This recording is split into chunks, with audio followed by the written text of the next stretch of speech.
Hello, sir. I just have a few questions for you. All right. Regarding the ARP program, the Attendance Recovery Program. So first of all, just a program initiation purpose. Like, why was it initiated, or, and what are like the benefits of the program, and what problems does it alleviate for the school? So the main reason why the program was created years ago, when students accumulated, I think it was already about 7 to 10 absences, they were automatically sent to court, and that process was the judge would then put the kids on programs where they needed to do community service, maintain good attendance.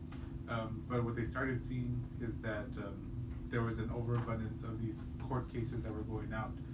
So the state of Texas, about maybe 5 years ago, came out with a new law, a new policy that stated that the school districts needed to intervene before it got to the point of the kids going to court. So we need to give them an opportunity to make up the time that's lost.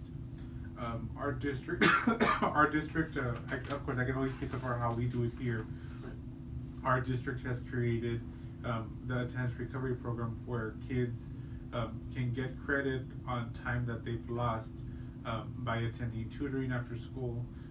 We have a computer lab available where kids can go and do research. They can go and do any homework. I know with math in particular, a lot of our upper grades use the Alex program, so it's a great way for them to be able to, it doesn't allow the kids to have the excuse why they didn't have access to a computer. Right. We have it open Monday to Thursday, the computer lab, where kids can go from 4:15 to 6:15 every day, like I said, and they can work on that.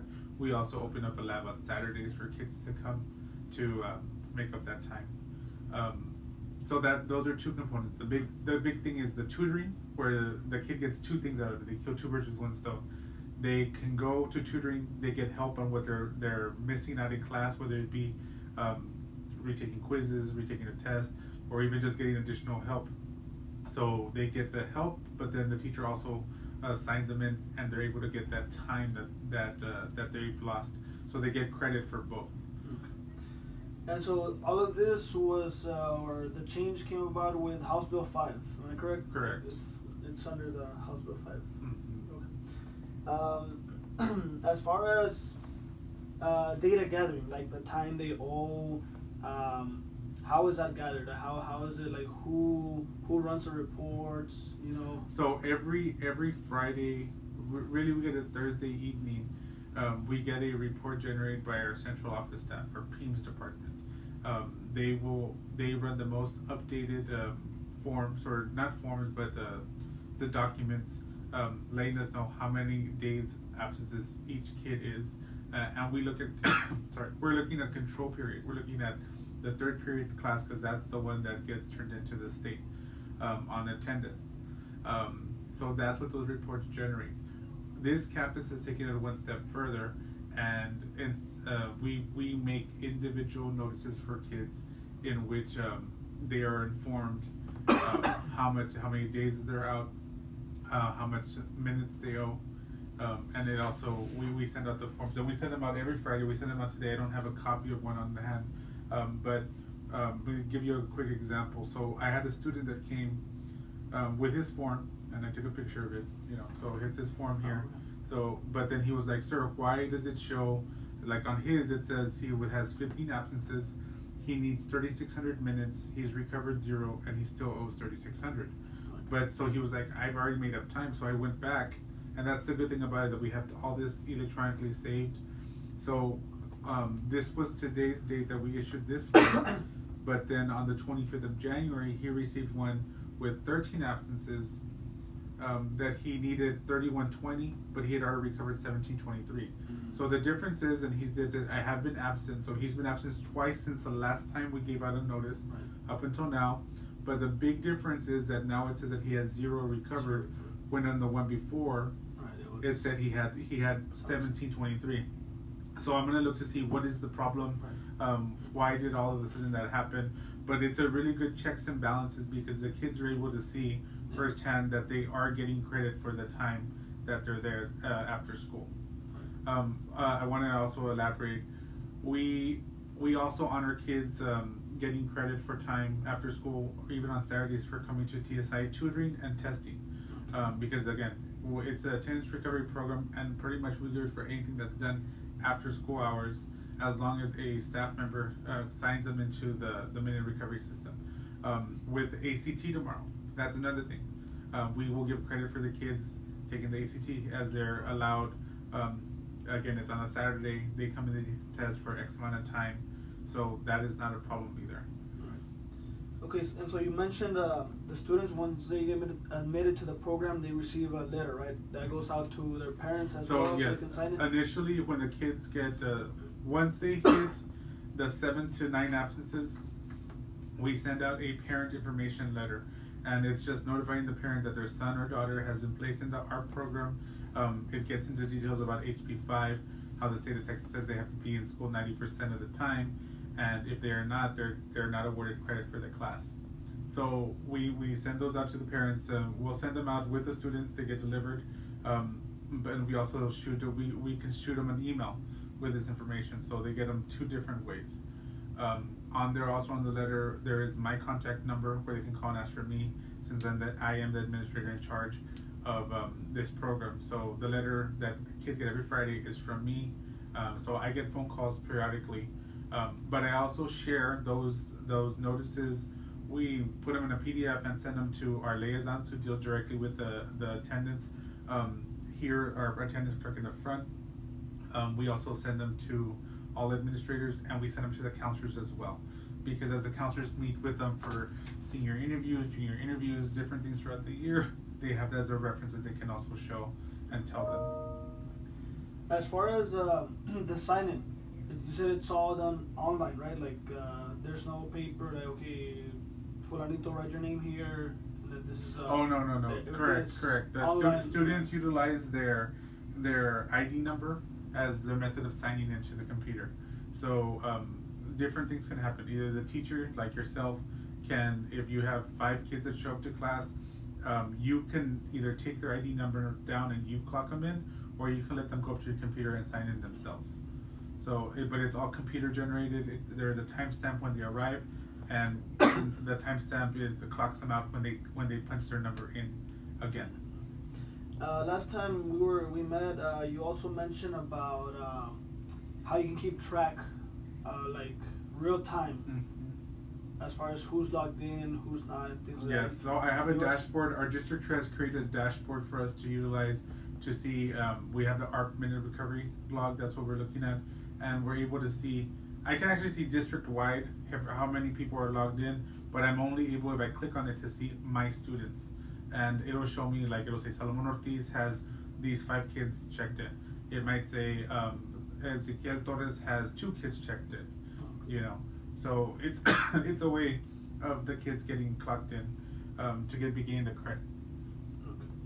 Okay. This is the last question. As far as exiting, the students exiting, so they complete their minutes, they are exited from the program, but you also mentioned something about probation, like for next year, since they were already in the program.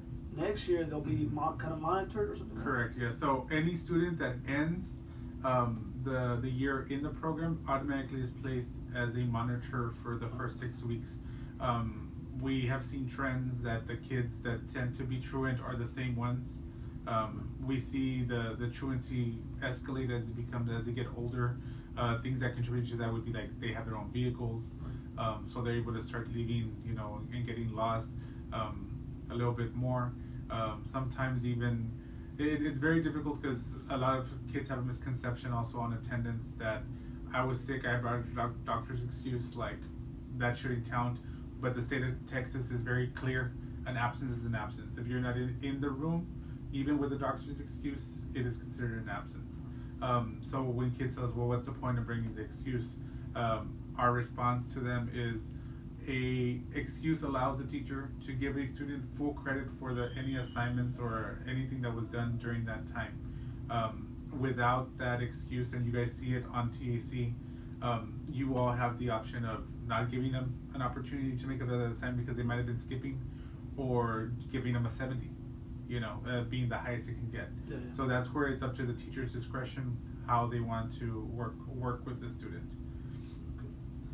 Alright, so that was it for the ARP questions. Thank you very much. Alright, good morning. Today I'm going to be presenting the ARP, which is the Attendance Recovery Program that we currently have here in PSJISD.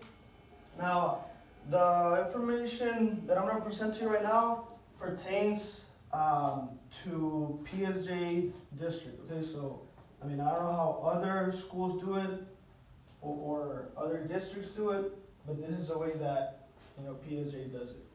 I know that pretty much all the teachers know about ARP, but we don't know like the details, or like we haven't really gone into depth. I believe they only presented to us how to log in the minutes, but that's about it. Like we don't know anything else about the ARP. So that's what I'm going to present to you. So again, the purpose of this meeting, I'm here to inform you about the ARP. And well, first of all, it's called Attendance Recovery Program, and it's currently enforced here in PSJISD.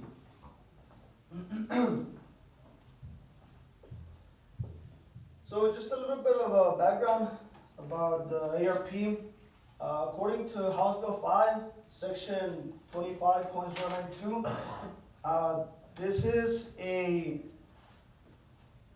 preventative measure in order to avoid truant students to be fined with a fee. I know like a few years back, like this was a big deal. Like a lot of kids were getting fined and stuff like that, or a lot of parents were getting fined.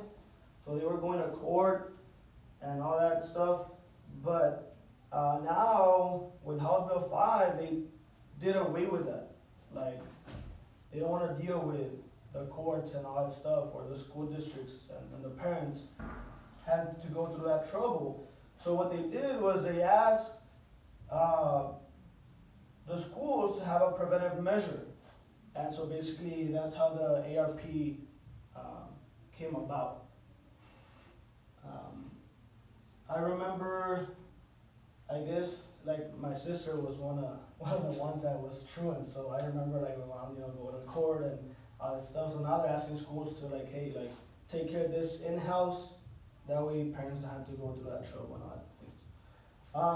that things. So basically what the bill states is that students must attend at least 90% of school days. And then they break it down into minutes. So the mandatory school days are 180 school days, and each school day consists of 420 minutes. So I know you have calculators there, so let's go ahead and calculate. So that's 180 days times 420 minutes each day.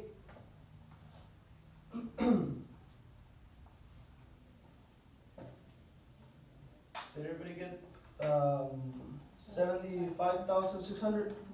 Right, so those are the minutes that the maximum number of minutes that students can attend school, right? So the minimum amount, well then we can do 90% of that, right? So times 190, that's 68,000, yes? 40 minutes? Or no? Yes? Okay. So basically that's a minimum requirement, 68,000, 40 minutes.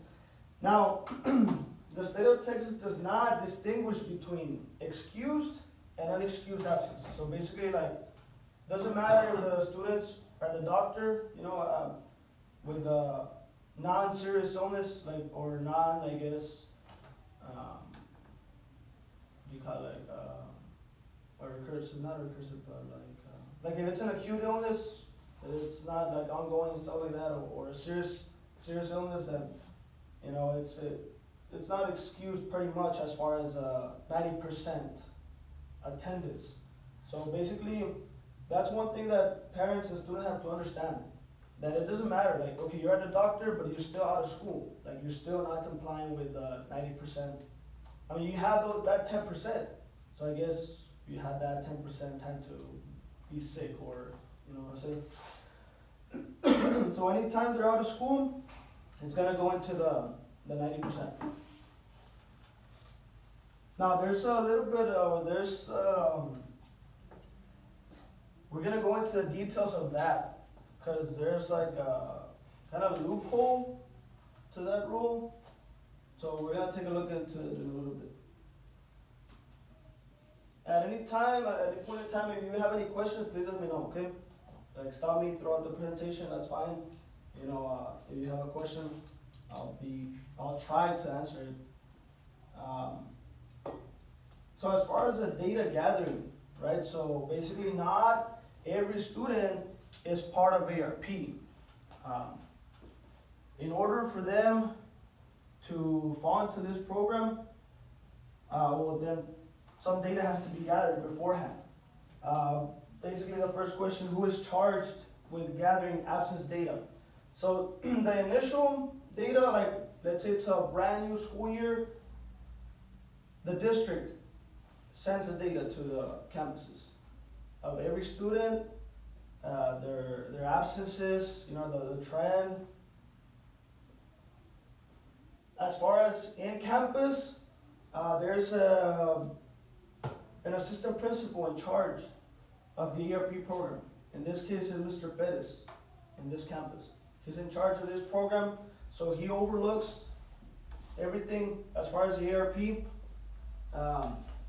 He analyzes who has been absent, or like last year, for example, in 8th grade, who was absent, who didn't meet the 90%,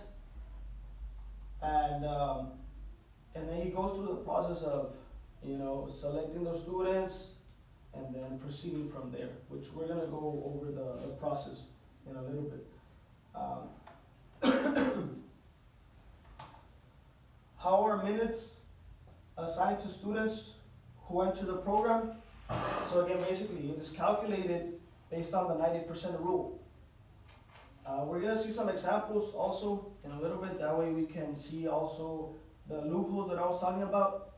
We're gonna cover it in that slide. So for example, right here, student number 1. Let's say, or this student is absent 25 days in first and second period only. Okay? So 25 days in first and second period only. He's also absent all day 10 times. So this is different absences. So he's absent 25 days in first and second only, so basically came in late to school. And then other 10 days he's absent all day long.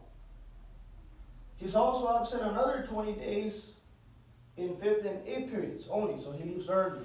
Right, he or she leaves early. Well, that's a lot of absences, right? So we're thinking like, okay, this student has to owe minutes. Well, this student does not owe any minutes, and this is why. 3rd and 4th period is the control room, or the control periods. So if technically the student is here 3rd and 4th, and he's marked present, he doesn't need to make up any of the, or, you know, he's not accountable. It's like if he's present, but he's not absent, so. He's kind of present for the whole day. He's 100% present for pretty much the whole day, or we don't have to look into him because he's already, you know, he's already here, he's already marked present, so then that doesn't get looked into. So again, those are kind of the loopholes that I was talking about. Well, now let's take a look at student number 2.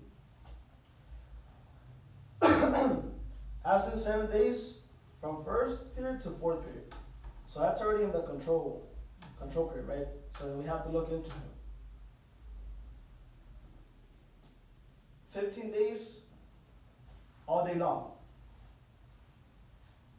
And also 28 days, 7 to 8 periods only. So I just made up those numbers. I didn't look at any specific student or anything like that. I just made these numbers up. So basically this student owes 210 minutes. Because now, I mean, he was absent during those 3rd and 4th, so we need to look into those. So now, from first to the fourth period, we're gonna count all those minutes. So, So this, does this count as 22 total days, like 7 plus 15? 7, so now, yeah, these are gonna count regardless, cause that includes third and fourth. Right. So that's 15 times 420, right? Which is 15. more than 210. Right, but remember they have that 10%. They can miss Yeah, that's true. the 10%. So that's 7 periods, 7 days times 4 periods. That's 28 periods. And each period is approximately 5250. So times 52.50, that is 1,470 minutes, just here on this one. Now as far as 15 days, that's 420. So 420 times 15, that is 63,000. So we add the 63,000 to the 1,470, that's 7,770 minutes. Now this ones don't count, right? Because They were here for Yeah. third and fourth. they were here for third and fourth. I hate when that happens. How do we do that? Okay. And so basically, 7,770 was hours or the minutes this student was absent for, or that is accounted for. And the limit that a student can miss is 7,560. So we subtract that, that should give us 210. I think I did make the calculations correctly. So again, that's just a gist of, more or less how the ARP works. I know that we get papers indicating, how many minutes the students owe. And then we know that sometimes like a student, hey, like he's absent from my first and second every single day. So why doesn't he have to recover in the minutes, or, And they only have like 200 minutes. right, or I think only, it's more. or only 200 Yeah. minutes? It's like, well, this kid is absent a lot. Well, yeah, because of the control periods, which is third and fourth. I think I have one more. So let's say another student, that this student is absent just pretty much 20 days all day long. And so this student must owe 840 minutes. That's what, 20 days times 420. That's, wait a minute. Okay, 8,400, right? Minus 7,560. Yes. And so now this student owes 840. So again, that's how it works, more or less. It's an approximation also, because it's not exact numbers. Like for example, each period counting as 5250. That's an average. We know that we have 45-minute periods. We have 8 periods, but then lunch, that kind of counts like one. I mean, again, the exact numbers I don't have it with me, but that's just an approximation. Okay, so what else does ARP consist of, or what do the students have to do whenever they're in the program, the ARP program? Also, I think I forgot to mention, I'm not sure if I will mention it later, so I'll just mention it right now. If a student was in the ARP program last year, then he's gonna be in it this year, just like as probation. You know what, and I think, now that I mentioned probation, I think I have it further along on the slide, so I think we'll get to that. So there's options available for ARP. For example, students can come after school to tutoring, and that'll count as hours or minutes. Anytime before school, from the time you get here, let's say Mr. Morelos gets here at 7 in the morning. The student wants to stop by, do some work, recover those minutes, he can go ahead and log him in, and it'll count from 7 to 8, which is the time that 8:30, maybe 8:25, right? Which is because we start at 8:30, right? So as far as after school, there's a limit, only up until 7. That's a cut. So students cannot do any time after 7 p.m. Let me see. Okay, so the time frame. They have to recover. So basically, also what I forgot to mention was that ARP, this program is so that students can get their credits. If they don't attend the 90%, the credits can be withheld. They won't get the credit for their classes unless they have attended school for 90% of the time. So basically they have until the end of the school year to recover the minutes and summer school, that way they can, get it for next year. So basically, summer school would also will count into the ARP. So basically that's the deadline. I already went over the time frame in the morning, after school, Saturdays, summer school. Any questions so far? No? So what happens if, they don't recover the credits in the summer? It goes to the next year? If they don't recover the credits. I mean, they don't Summer. recover the time. Right, the time. The time. Yes. So it goes with them to next year. That time still. I was told that no, it restarts. But they don't get the credit for the class. Because I had some But- 8th right. graders that were already started on the art program. Because last year they were there See. and they started, but they start fresh. They don't start with minutes. They don't start with minutes. Like Oh. they're just I in know. probation, like you're Oh, okay, looking okay, at okay. them. Now, as far as how to recover the credit that they didn't make the time for, Mhm. they didn't have a clear answer for me. Like I asked, like, so what happens? So I guess there's other alternatives like credit recovery or things like that. But remember, this is a preventative measure that the school takes. So it's an initiative that we're taking, and offering the students that, so that the state can see, hey, we're doing our job.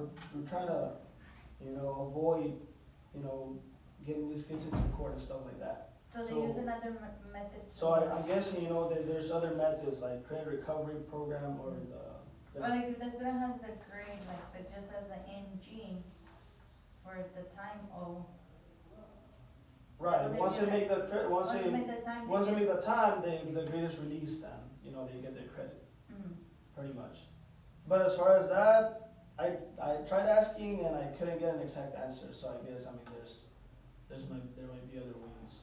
So again, this is just the ARP aspect of the credit So recovery. I guess if they get an NG because of absences, and they have options, they can either, if they earn the grade, but they lost it due to absences, They can just they recover it. can, they can make up the minutes, get the grade that way, or they can Or do they- credit recovery some Whenever, as other long way. as before they graduate, they recover that credit. So again, I guess ARP is an option. Mhm. So at what point do they take kids to court? That's a good question. Yeah, that's a good question. Are we They- not? They will, but I guess we have to first try this out. I'll go through the ARP, try the credit recovery and stuff like that. One example, As my far as- students, I haven't heard of, I just heard of maybe one or two that have gone to court lately. one of my students, first I think they need to be put in the contract with the liaison. So my student went under contract, that he wasn't gonna miss for the rest, and the parent signs, and the student signs. Then they have to do the credit recovery. They give them 3 days to miss, like, they can miss, right, but after the 3rd day they miss, they'll do the paperwork to court. So my student missed the whole week, and I think he's getting paperwork too, but it does take a long time. But they have to miss a whole lot. see, like they have to miss it straight in a row as well, and that the third and fourth has to be missing as well to be sent. No. I mean, so again, there's more questions like that, you know, even I have that I didn't get, you know, the time to. I guess it Yeah, depends yeah, also so- on like the specific student, because not, Right, it yeah, doesn't work for everybody's everyone. different. Yeah, I mean, I guess there's also like if it's for a serious illness and stuff like that, I mean, you know, I guess a school district works with the students, yeah. So it's not the same for everybody. Okay, so the admission procedures, basically, students are identified. So again, the initial report, central office sends it. The assistant principal here goes over it, decides who owes minutes, who doesn't, and all that stuff. Let's see, student parents receive. So that there's also a letter that the parents receive. I have an example here. ¿Cómo está esto? Discarded. This card. Okay. So basically, once a student is admitted to the ERP, there's a letter that they get. So your child ID number has not met the 90% attendance requirement. This is risk of not being promoted to the next grade level as prescribed. And then they state the House Bill 5, parent signature, student signature, principal signature. And so this is officially now the student is in the ERP. That's a letter. I hadn't seen it before. I don't know if anybody had seen it. But this is a letter that they receive in order to be admitted to the ERP. And then this is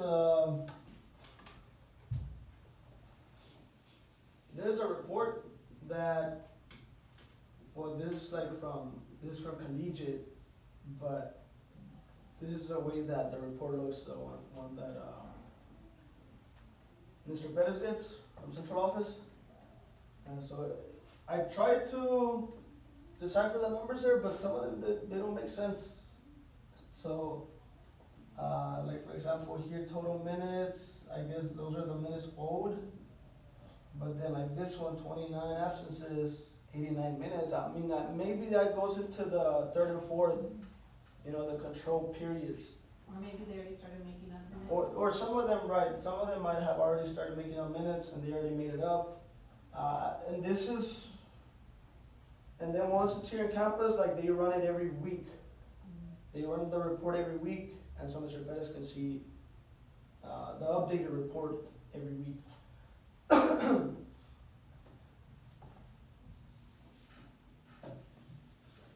Okay, so again, student previously in ARP automatically gets placed in the program. At least for the first 6 weeks, they monitor him or her, and then if they're not absent for that time being, then they exit the program.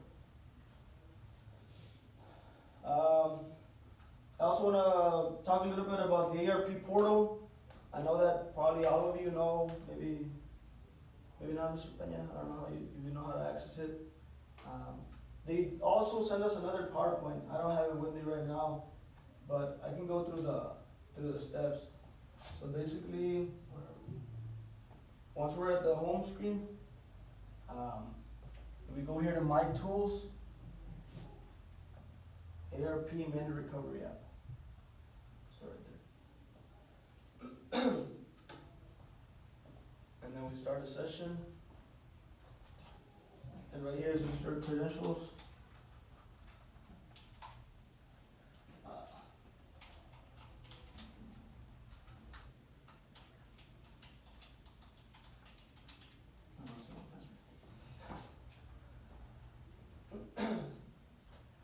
And so then right there, now it says your supervisor, myself, and so now we can log in students so you can start making hours or minutes. And so we just put their ID there, and then it'll say here, students are checked in. If they're checked in another classroom, it won't let us check them in again. They have to release them from over there, and then we're able to start a new session again for them. As far as the dashboard, we have some information as far as the number of students checked in from different, I guess. I'm not too sure about this one. Mr. Perez gets the administrator that's in charge, or I guess the administrator gets a report similar to this one, and it tells him, like, currently, who are the students that are logged in for the hours, so he can also see that. So now that I'm seeing that, login, cause I have logged in there before, and it says that 124 are currently logged in right now. So the student can make up time during school hours as well? Technically not. The students cannot make up the time during school. It has to be before, after. Only the student, in high school they cannot because there's some seniors that don't have a class. Right, unless So they're making up hours of that, pero unless they don't have an But assigned there is period. an elementary, maybe the rules are different, maybe, But they change the, Yeah, right there, like it's currently. I'm not sure if this is accurate. Like, I'm not sure or what maybe they have an we're art, seeing this, but. art class, like, como, instead of going to their homeroom, or like they have something for middle school. They have an extra period. I mean, that Maybe they might have be the case. students, instead of having an elective, they have, Recovery minutes. recovery minutes. Cause I didn't know that you could log them in during the day. 61 in, 26 out. Yes. Wow. What else? How do I start?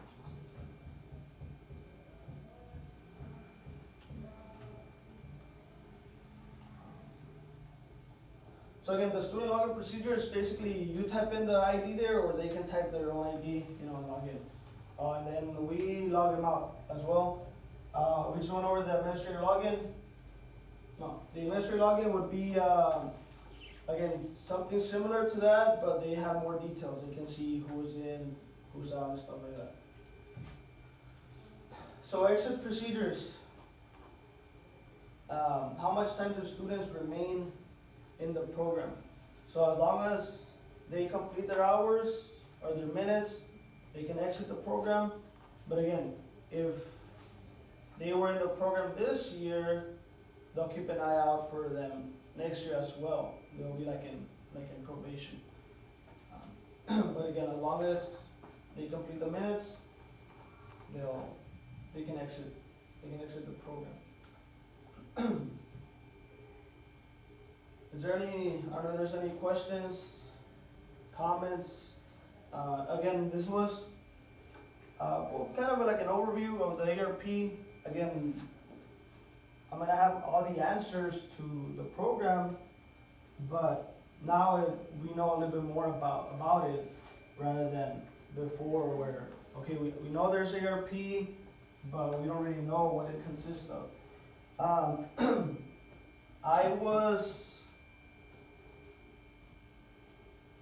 I was part of the ARP because they assign teachers to ARP, like for Saturdays, especially for Saturdays. There's a teacher here that logs in the students so he can get credit.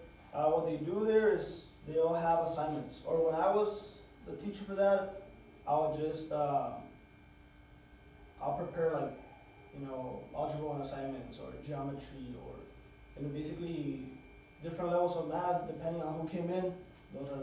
That's a work that I would give to them so that they could make up their time. I believe there's like 1 or 2 teachers in charge of that for Saturdays. Usually it's only one because not a lot of students, like they'll just come to tutoring, with their teachers already. Like they don't go to the ARP teacher. Other than that, that's pretty much it for the presentation. Again, I don't know if there's any questions, any comments that you would like to share.